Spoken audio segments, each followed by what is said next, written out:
the SCOR Aspirator Test Kit. This video will cover the three main uses of the SCOR Aspirator Test Kit. Number 1, gauge accuracy. Number 2, negative pressure. Number 3, battery test. Before we begin, make sure your device is fully charged. Keep the device on charge at least 8 hours prior to performing these tests. Inspect your canister. Look for an expiration date. An outdated or damaged canister can result in an implosion. If your SCOR suction unit does not pass these tests, consult the owner's manual or contact SCOR technical support. Test number 1, gauge accuracy. Unplug your suction unit and turn the device on. Connect the test gauge to the patient port of the canister. Make sure all canister ports are closed and all connections are secure. Turn the knob from low vacuum to high vacuum and back to low vacuum. Do this multiple times. The gauges should mirror each other as the suction goes up and down.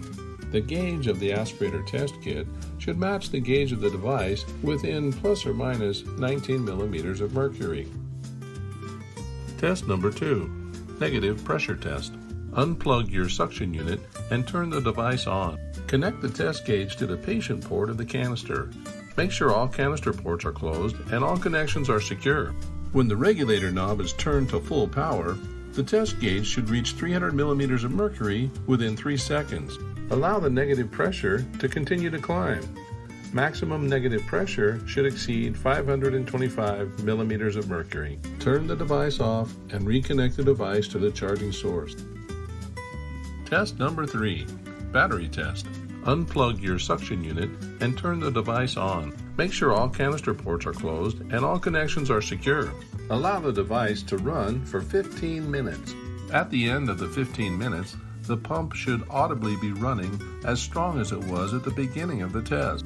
After the pump has run for 15 minutes, connect the test gauge to the patient port of the canister, making certain that all canister ports are closed and all connections are secure. With the regulator knob turned to full power, the test gauge should read 300 millimeters of mercury within 3 seconds.